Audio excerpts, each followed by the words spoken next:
What's up, world? It's your boy Sporty Black checking in again, man. Shout out to the notification game. We lit.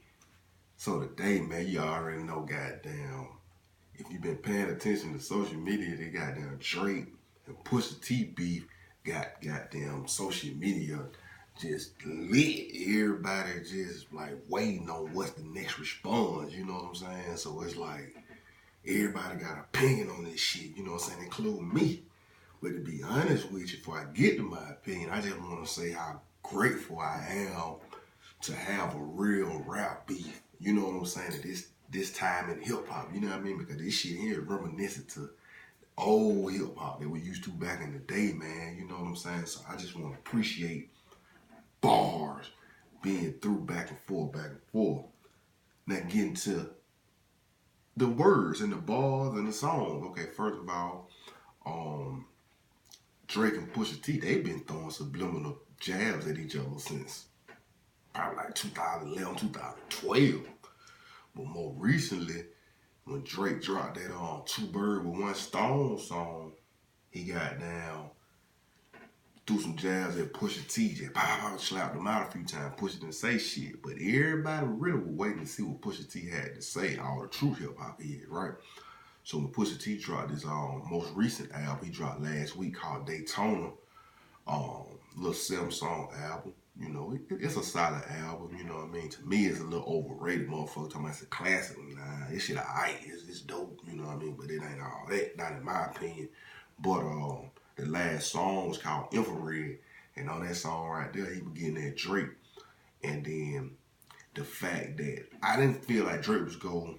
At first, I didn't think Drake would respond, but when you look at it for the totality, the fact that the song was attached to a body of work, you know what I'm saying, an album, and it was the last song on the album, and then a lot of hip-hop contemporaries are saying that the album is a solid project, so therefore, Drake had to respond. Now, if you just dropped it as a single just out of nowhere, Drake probably won't respond, but due to the fact that it was with the album, Drake responded with his Duppy, Puppy, whatever the name of that shit he dropped. But that Drake response was dope.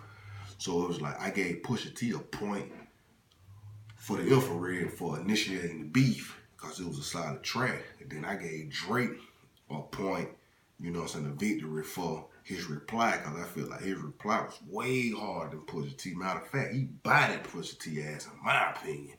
So it's like 1-1 at that moment.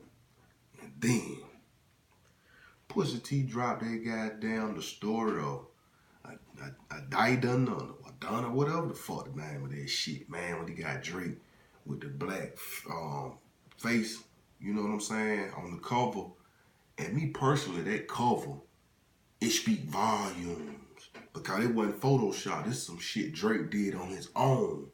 So initially, I'm like, well, maybe this shit probably was during the time when Drake was doing this acting thing, this probably was a role. But as a black man, why would you put on a black face? Then you gotta look more into that photo the nigga had on a fucking Jim Crow t-shirt.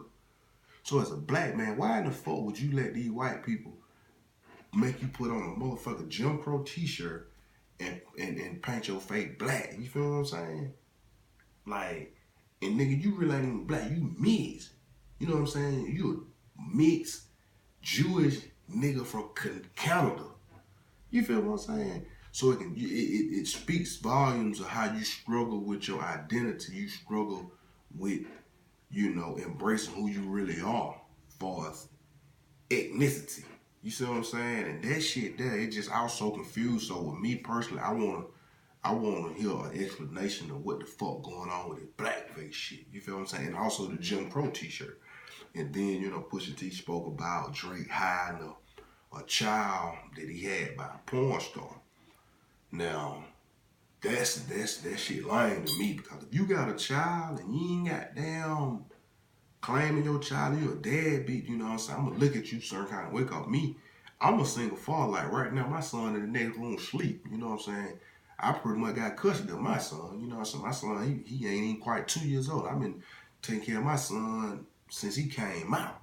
You feel what I'm saying? And that's all I know because that's what my brother did. That's what my father did. You know what I'm saying? So If you a man, part of being a man is taking on your responsibilities.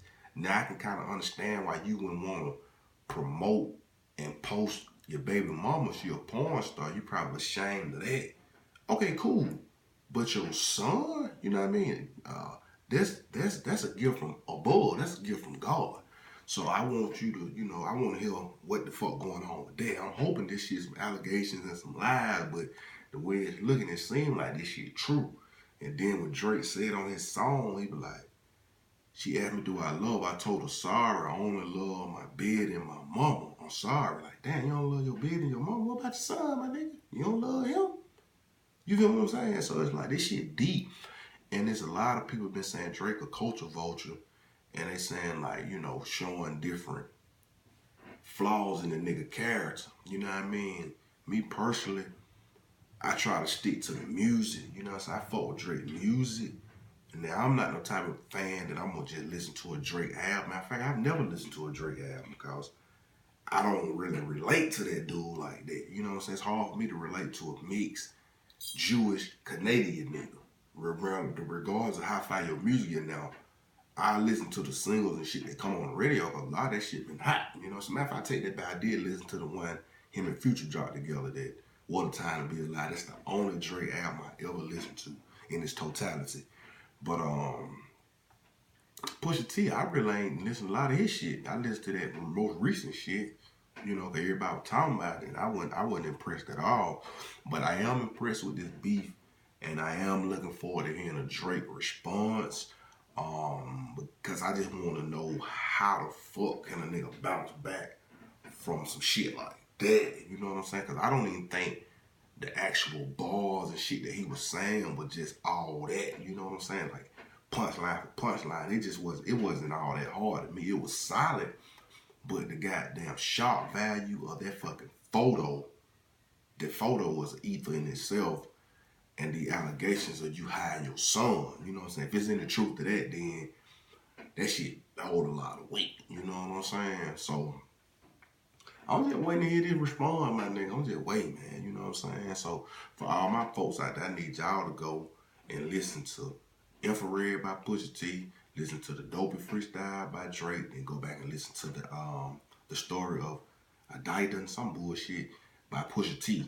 Listen to all of them right now, man. And you need to go all the way back and listen to Pusha T's song Exodus from 2012, which was released exactly 6 years ago today. And you tell me, you know what I mean? Y'all just tell me what y'all think, what's y'all opinion, who y'all got winning, what y'all think the score is. Me, I got Pusha T 2, Drake 1. And I feel I got it in best of 5. It's a series, best of 5. You know what I'm saying? Can Drake push this shit to game 5? You feel me? Or Pusha T go come out victorious. But until then, man, we just gonna stay tuned and see what happens, man. I'm Sported Black. Make sure you like the video, subscribe to the channel. I'm out.